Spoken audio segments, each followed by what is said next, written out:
মির্জা ফখরুল নির্বাচন চায়, আমির খসরু মাহমুদ নির্বাচন চায়, বিএনপি নির্বাচন চায়, সবাই নির্বাচন চায়। এখন এই নির্বাচনের প্রেসক্রিপশনটা কার? দর্শকবৃন্দ, এই নির্বাচনের প্রেসক্রিপশনটা কার? সত্যিকার অর্থে বাংলাদেশে এখন যারা নির্বাচনের প্রপোনেন্ট, যারা নির্বাচন চায়, যারা নির্বাচনের জন্য গলা শুকায়, তাদের টার্গেট জনগণের কল্যাণ না, তাদের টার্গেট দেশের উন্নয়ন না, তাদের টার্গেট বাংলাদেশের স্থায়িত্ব না, তাদের টার্গেট একটা, one and only target, doctor Yunus খেদাও আর ভারত বাঁচাও। দর্শকবৃন্দ, ঠিকই শুনেছেন, তাদের টার্গেট একটা, ডক্টর মোহাম্মদ ইউনূসকে খেদাও আর ভারতকে বাঁচাও। ভারত মরে যাচ্ছে। ডক্টর মোহাম্মদ ইউনূসের হাত এত লম্বা, 55,000 বর্গ মাইলের বাইরে গিয়ে ভারতের টুটিটা চেপে ধরছে ডক্টর মোহাম্মদ ইউনূস। কোনো কাজ হচ্ছে না যে বাংলাদেশের মুসলমানরা রোজার মাসে শুধু হিন্দু চাটে, খালি চাটে না, এবার ডক্টর মোহাম্মদ ইউনূসের হাত খান ওদের টুটি পর্যন্ত গিয়ে পৌঁছে, ওই টুটি পর্যন্ত পৌঁছায়। ভারত যত ব্যথা পায়, মির্জা ফখরুল তত চিল্লায়। ভারত যত ব্যথা পায়, আমির খসরু তত চিল্লায়। ভারত যত কষ্টে থাকে, বিএনপি নেতৃবৃন্দের মুখের দিকে তাকায় দেখেন, আহারে মরে যাচ্ছে।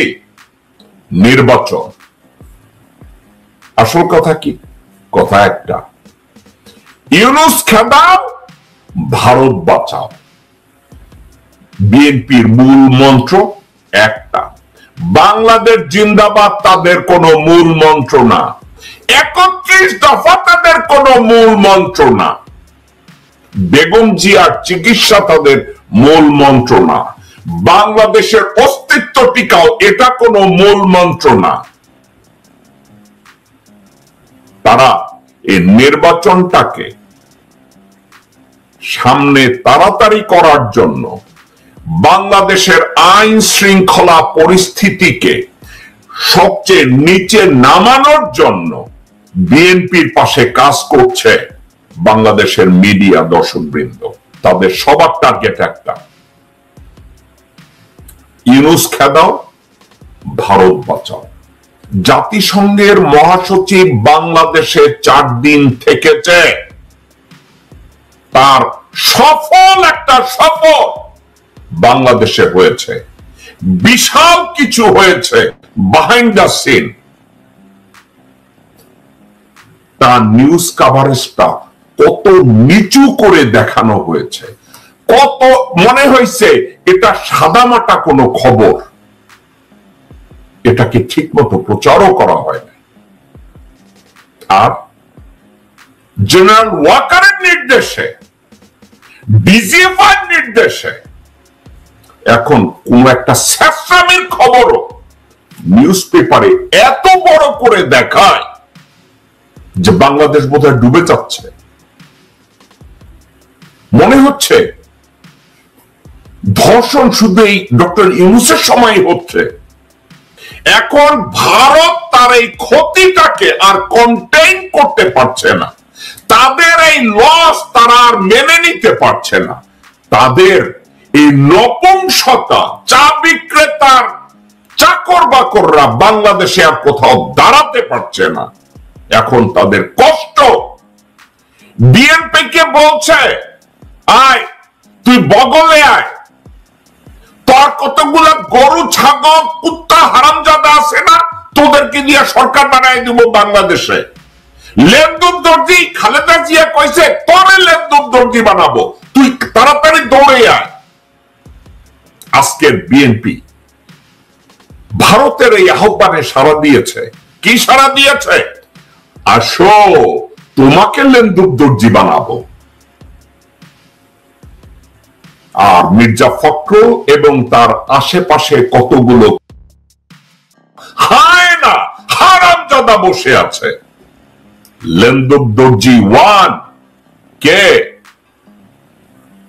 মির্জা ফখরুল। লেন্দুক দর্জি 2 আব্দুল আউয়াল মিন্টু। লেন্দুক দর্জি 3 আমির খসরু মাহমুদ। লেন্দুক দর্জি 4 মির্জা আব্বাস।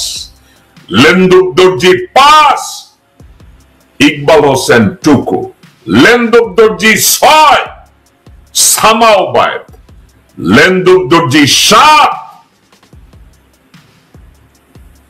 সালাউদ্দিন। আপনাদের কারো সন্দেহ আছে?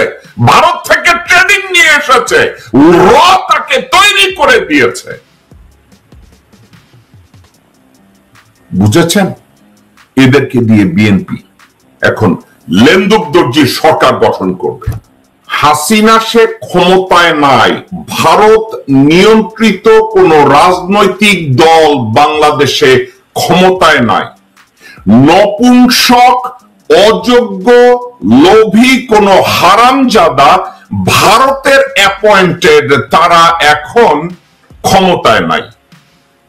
তো ভারতের পাতানো, ভারতের ক্রয়কৃত কোন চাকর, whether it is a political party or a political leader, তারা এখন ক্ষমতায় নাই।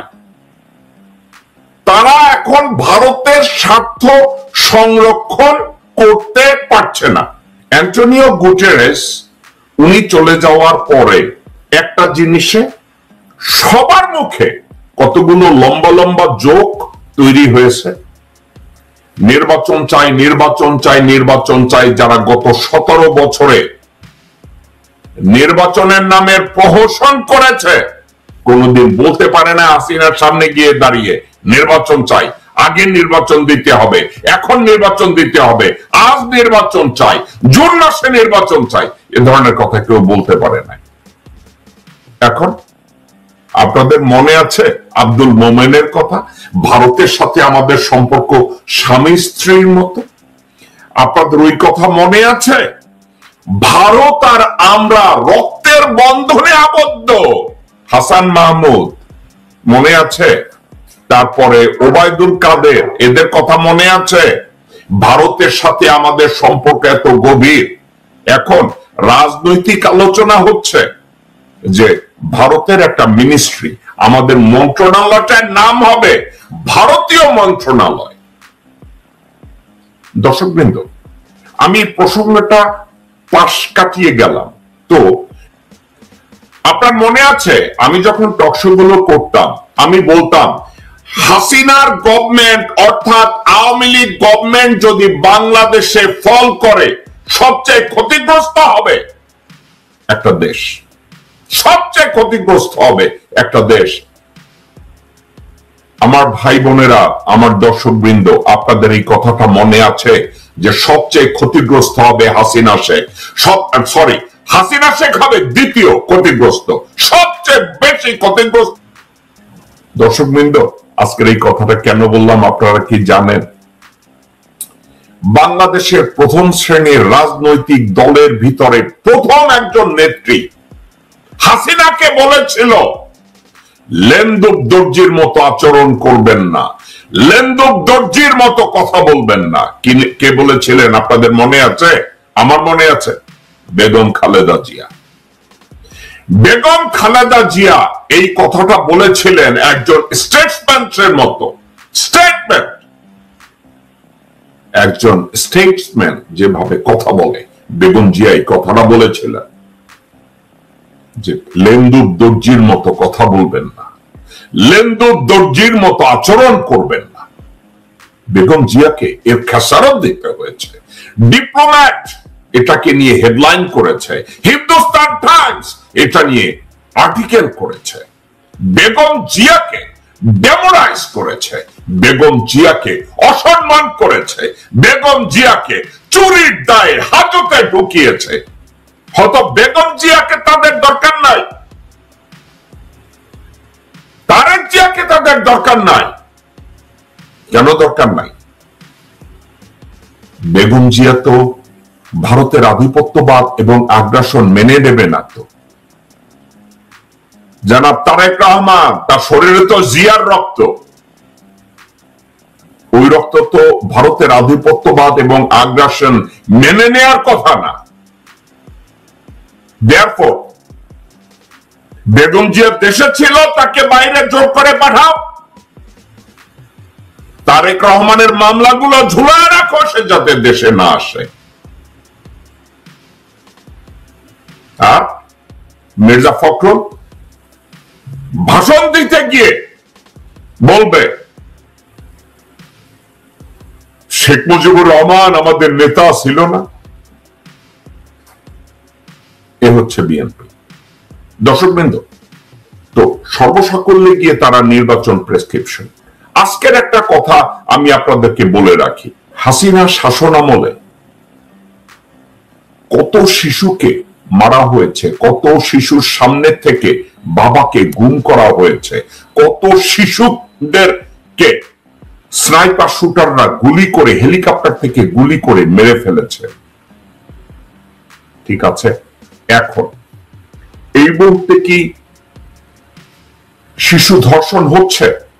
অফকোর্স হচ্ছে। এই যে আসিয়ার উপরে যেটা করা হয়েছে, এটা কি হয়েছে? অফকোর্স হয়েছে। কিন্তু একটা কথা আপনাদেরকে আমি বলি, উই আর দ্য পিপল, অর্থাৎ আমার অর্গানাইজেশন বাংলাদেশে, দর্শকবৃন্দ, আমি আমার উই আর দ্য পিপলের স্টুডেন্ট, আমার যে রিপ্রেজেন্টেটিভ বাংলাদেশে আছে, এরা শিবির হয়ে কোথাও ঢুকে নাই, ছাত্রলীগ হয়ে কোথাও ঢুকে নাই, আপনাদেরকে আমি গ্যারান্টি দিচ্ছি। কিন্তু বাংলাদেশের প্রত্যেকটা সরকারি এবং বেসরকারি ইউনিভার্সিটিতে উই আর দ্য পিপলের লোকজন আছে। আমি তাদের জন্য ধন্য।